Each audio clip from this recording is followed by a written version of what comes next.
Voilà, c'est fini, ça y est, c'est terminé. Je crois hein, que là, on va fermer cette chaîne, mais on va pas la fermer que tous les deux. Et si on dormait là? Non, on dormait là, mais on va quand même inviter toute la rédaction de BFM Paris Île-de-France à nous rejoindre sur le plateau et ils vont rentrer. Et ils rentrent maintenant. Jean-Baptiste Graziani, Chloé Berthaud, et là, j'ai dit Jean-Baptiste qui ne m'en veut pas pour avoir mal prononcé son nom de famille à l'instant, Sandra Nègre. Il y a également Mathilde Moreau, William L, Yael Kahn, Jules Capello, Loïc Gazard, Yélis Kerazli, Karine Daga, Jean-Thierry Caressa, Ariane Limousin. Vous arrivez des deux côtés, c'est compliqué.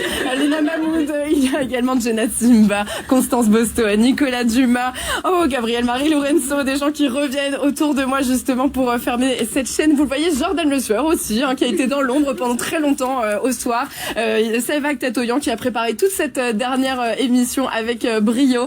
Julie Ben Moussa, Ambre Djadli, Adèle Abderrahim. Voilà pour toute cette rédaction très remplie. Il y a plein de gens, Jean-Thierry Caressa, je sais pas si je l'ai déjà dit, mais en tout cas voilà, vous êtes tous là. Lola Baye, il y a Laura Baca aussi qui veut pas rentrer sur le plateau, mais qui a fait toutes ces émissions, qui les a produits avec nous. On a commencé en 2016, on termine ce soir. C'est un grand moment d'émotion, je pense, pour tout le monde autour de ce plateau. On va se laisser, voilà, ce soir, on va se laisser sur un bêtisier, puisque finalement, il vaut mieux se quitter en riant un petit peu. Voilà, je vous propose, voilà, qu'on dise au revoir à nos téléspectateurs et qu'on applaudisse.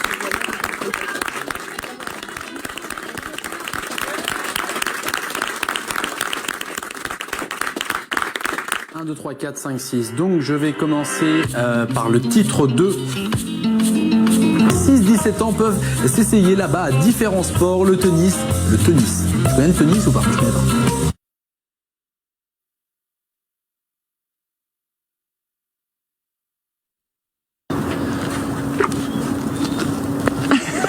L'objectif est finalement tout simple, faciliter l'accès à des marques responsables et inciter les consommateurs à faire des pouvoirs éthiques et durables. Je crois, Jenna, que t'es lente. Pardonne-moi, mais alors, je sais que je me répète et que c'est pas très intéressant. Pourquoi tu fais ça alors? Non, bah, parce que non. Bon, quoi qu'il en soit, bonjour Jenna. Super. Et là, je vous dis que je me sens vraiment pas bien. Faut juste bien garder les jambes levées. Faut que je garde les jambes levées, mon Dieu.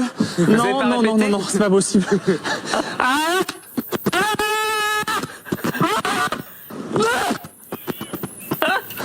Vous m'entendez? Marc, je suis toujours là. Tout s'est bien passé, a priori. C'est un truc incroyable.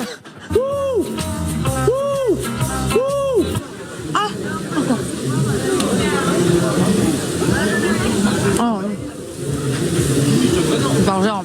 Attends, parce que c'est dur à manger. C'est tellement bon la vol française.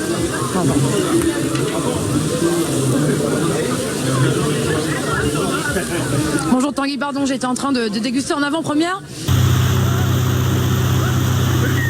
On se retrouve pour la météo. Virginie, il y a un petit problème de tabouret. Le tabouret qui descend. Non, mais là, franchement, je vais me vexer là. J'ai pris du poids. Ah non, alors c'était pas une histoire de poids. Pas d'inquiétude. C'est pour Maxime. Gros lapin. Gros lapin se trouve trop gros. Gros lapin est trop resté devant la télé. Voilà, c'est pas facile, mais gros lapin est sympathique. Gros lapin fête son anniversaire avec ses copains. Il y a gros écureuil et puis voilà. Ah oui, gros écureuil. Et puis un gros anniversaire et c'est super. C'est gros. C'est sur la différence et on a le droit d'être comme on est. Et d'ailleurs, tous les parcs, jardins et cimetières à Paris seront fermés ce mercredi. On va Sèvres du côté le plus proche de Paris.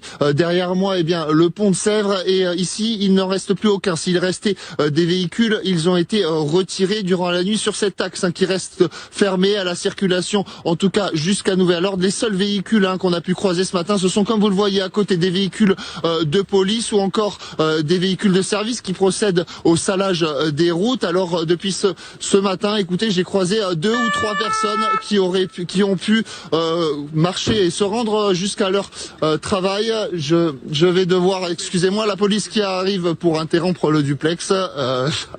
On se retrouve tout à l'heure.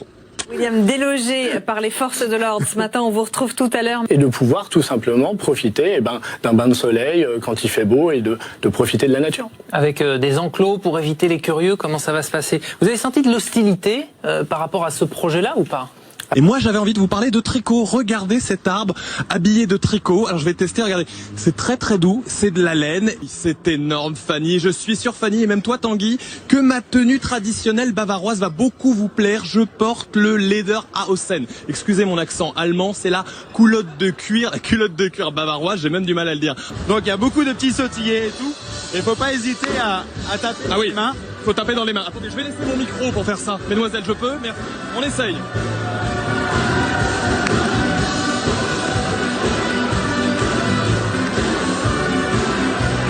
Et on constate, William, effectivement de très nombreux bus qui circulent dans cette rue. Combien de lions de mer? Il y en a 7 au total. Ils ont tous un prénom. Lui, c'est Nicolas. Ça n'est pas un lion de mer, c'est un soigneur scaphandrier.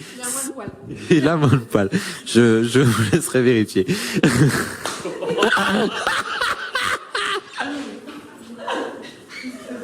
Plat du pied, sécurité.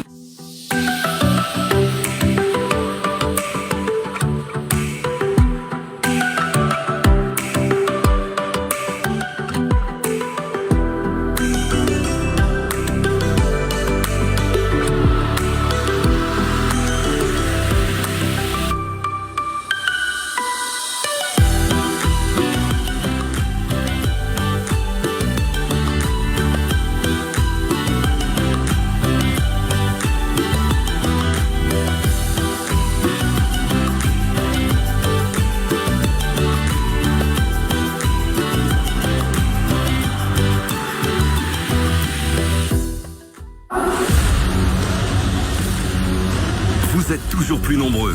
Triple record de saison pour les BFM Régions. Vous êtes 6,1 millions à nous regarder. 202 millions de visites sur le site et les applications. Et 75 millions de vidéos vues. Merci pour votre confiance. Les chaînes locales de BFM. Votre réflexe info local.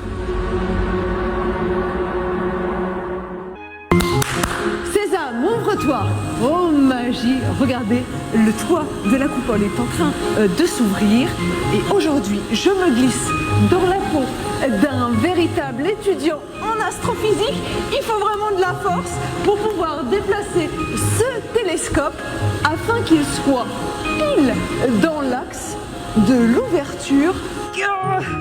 Ça demande des sacrés muscles quand même, c'est super lourd, c'est bon là Miguel? Oui, c'est très bien. Je suis bien en l'axe. Ouais. Alors là, c'est extraordinaire, j'ai la chance cette fois de pouvoir ouvrir la coupole, placer dans le bon axe mon télescope et non plus une lunette. D'ailleurs, quelle est la différence entre lunette et télescope? Alors une lunette c'est équipée de lentilles, comme des lunettes de vue, et un télescope c'est avec des miroirs. Et concrètement, qu'est-ce que ça nous permet de mieux voir ou moins bien voir en fonction des instruments utilisés? Alors les lentilles c'est ce qu'on faisait avant qu'on sache faire des miroirs, et donc il y avait des aberrations en particulier, les images à différentes couleurs se font pas au même endroit. À la grande lunette, toutes les images sont entourées d'un halo bleu. Ici, avec un télescope, avec des miroirs, on n'a pas ce problème, on a des images qui sont bien nettes dans toutes les couleurs. Mais finalement, regarder en plein jour, ça ne nous apporte pas grand-chose, on voit rien en plein jour. Alors on voit rien sauf le soleil, et ici on a plein d'observateurs solaires qui font des observations systématiques du solaire depuis un siècle, et on continue à étudier le soleil à l'observatoire de Meudon. Qu'est-ce qu'il y a d'intéressant à voir, à observer, à comprendre quand on observe le soleil? Plein de choses. Donc déjà, on ne comprend pas pourquoi il a des éruptions solaires, pourquoi il a un cycle avec des taches solaires qui vont se former, des pôles magnétiques qui s'inversent. Et tout ça, en fait, c'est très important parce que ça a un impact sur Terre, c'est-à-dire que ça peut perturber les télécommunications. Les plus forts orages que peuvent envoyer le soleil, les orages géomagnétiques, peuvent même causer des pannes d'électricité. C'est déjà arrivé au nord de l'Amérique du Nord. Donc en fait, comprendre les caprices du soleil, c'est important pour notre vie à nous sur Terre. Et est-ce qu'à force d'observer notre ciel, vous avez découvert récemment une étoile extraordinaire ou une exoplanète, on en parle souvent, où on pourrait vivre peut-être? Alors une exoplanète où on pourrait vivre, non, parce que on n'a pas encore trouvé d'exoplanète qui pourrait habiter la vie telle qu'on la connaît sur Terre. Et même si on en a trouvé une, ça n'a absolument aucun intérêt, puisque c'est beaucoup trop loin pour qu'on puisse seulement concevoir y aller un jour. Mais des nouvelles planètes, ils s'en découvrent quasiment tous les jours. Là, on est à plusieurs milliers d'exoplanètes connues, et chaque jour, des satellites et des observatoires dans le monde en découvrent de nouvelles. Allez, venez Ariane, on a encore plein de choses à voir ici. Non mais c'est pas possible, ça s'arrête jamais. Oh là là! Oh mais cette vue extraordinaire sur Paris, la Tour Eiffel, Montparnasse, les la Défense. Invalides, ouais, on voit tout Paris. Quelle chance de travailler ici! C'est un vrai bonheur. Ah là là. Alors là, j'ai une chance inouïe. Je suis en train de manipuler la plus grande lunette astronomique d'Europe. Elle date de quelle époque? Elle date de la fin du 19e siècle. Alors là, pour l'instant, si je mets mon œil dedans, on voit rien du tout. C'est pas intéressant, cette lunette. Alors c'est une lunette nocturne, et donc là on est en plein jour, Ah. et en plus la coupole est fermée. D'accord. Donc habituellement, qu'est-ce qui se passe la nuit? Vous ouvrez cette coupole et que voit-on? Que peut-on observer? Alors ça dépend des nuits, mais évidemment on peut voir essentiellement la Lune, les planètes, quelques nébuleuses, et elle produit des images encore fantastiques. Cette lunette elle est double, donc en fait il y a deux lentilles là-haut. Il y en a une de 62 cm de diamètre et une de 83 cm de diamètre, donc qui est la plus grande d'Europe.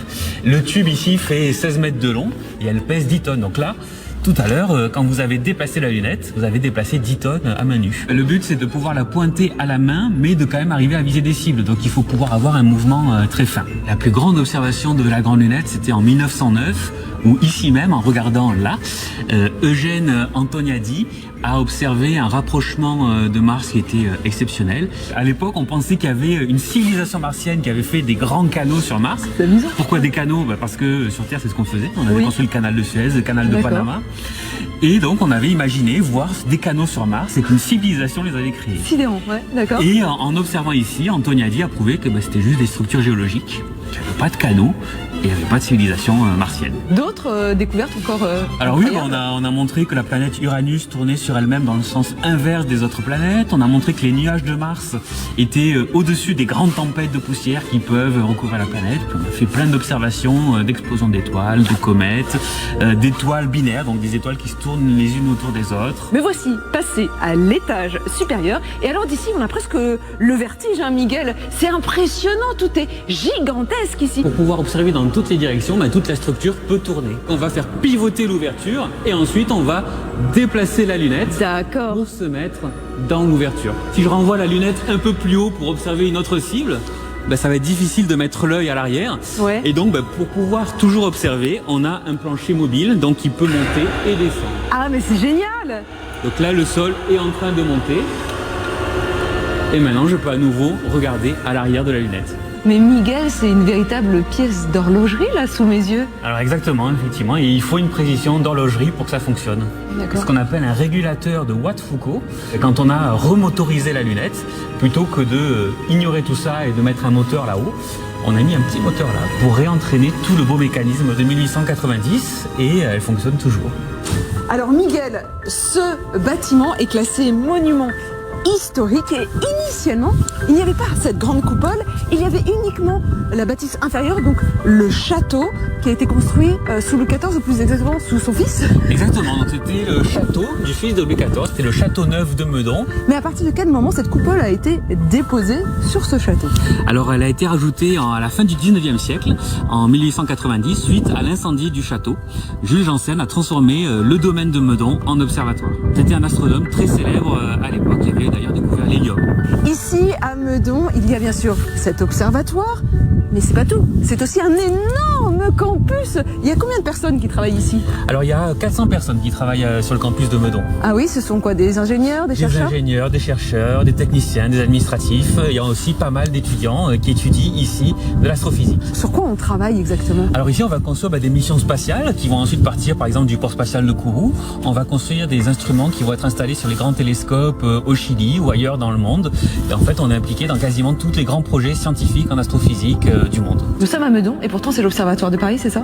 Tout à fait, les deux observatoires, Meudon et Paris, ont fusionné en 1927. On va fêter le centenaire de la fusion. C'est quoi ces mini-télescopes là qu'il y a tout autour de moi? Eh bien ça, ce sont des télescopes qui sont dédiés à l'enseignement. C'est des 25-35 cm de diamètre qui sont utilisés par les étudiants de l'observatoire. Changement de décor, nous voici dans une salle bien plus moderne que ce qu'on a pu voir jusqu'à présent. Où sommes-nous exactement, Jérôme? Alors nous sommes au complexe technologique pour le spatial de l'Observatoire de Paris. Ici c'est la salle d'exposition. Oui, je vois qu'il y a plein de maquettes autour de nous. Là, c'est facile, je reconnais Rover, c'est l'engin qui va sur Mars, non? Voilà, là on voit le rover Persévérance, à bord duquel il y a l'instrument Supercam. C'est vous qui l'avez construit? Une partie a été faite ici et surtout il a été testé aussi ici. D'accord, parce nos que installations. ici on teste et on crée à la fois des instruments qui partent pour de vrai dans l'espace. Voilà, on fabrique des instruments ou des sous-ensembles, comme sur celui-là. On a fait la partie optique de cette caméra infrarouge. Et puis là, qu'est-ce que c'est que cette espèce de valise brillante? Pareil, c'est aussi un instrument qui a été réalisé ici. Cet instrument va être à bord de la mission spatiale japonaise MMX qui va décoller en 2026, qui va se mettre en orbite autour de la planète Mars. Il va regarder le meilleur endroit pour se poser sur la lune Phobos. Mars a 2 lunes, Phobos et Deimos. Il va y avoir un petit rover qui va se promener sur Phobos. Lui, il va aller analyser la surface de Phobos, donc la Terre, les échantillons. Et un autre instrument japonais qui va ramasser des échantillons et qui vont être renvoyés sur Terre en 2031. Waouh, salle Ariane, mais j'ai ma propre salle ici, je suis très fière, très flattée. Et oui, dans toutes nos salles de test, on porte des noms de fusées. Donc ce sont des salles de test, ce sont des salles propres, dans lesquelles il faut avoir le minimum de poussière pour pas dégrader les performances de nos instruments. Il va falloir se changer. Alors j'ai vraiment l'impression ici d'être dans un film de science-fiction, à la nuance près que ma tenue n'est pas très flatteuse. Et encore, c'est une tenue light, parce que d'habitude on a des combinaisons beaucoup plus enveloppantes. Il faut éviter vraiment d'importer des bactéries et des poussières sur l'instrument. Et là on est plus light aujourd'hui parce que c'est fermé, l'objet qui est devant nous, et c'est ça que vous êtes en train de tester. Qu'est-ce que c'est? C'est un vaisseau spatial? C'est une marmite? C'est quoi? Alors c'est une enceinte de simulation spatiale. Donc dans cette enceinte, on va reproduire les conditions de température et de pression qu'il y a dans l'espace. On reproduit le vide en fait spatial? Voilà. Ah là là, ouais. On a à peu près 10 milliards de pression de moins qu'ici. Donc on a une série de pompes. Il y en a une qui est dehors, il y en a une qui est ici qu'on entend siffler. Ouais. Le froid, on le fait avec l'azote liquide qui est à moins 196 degrés. Ouais. Et le chaud, on le fait avec des résistances chauffantes. Je vais faire 8 cycles, je vais changer toutes les 2 heures de température. Et c'est une campagne d'essai qui va durer en moyenne à peu près une grosse semaine, à peu près 10 jours d'essai. Si vous souhaitez comme moi découvrir l'Observatoire de Paris à Meudon, rendez-vous en septembre prochain pour les Journées européennes du patrimoine, car le site sera exceptionnellement ouvert au grand public.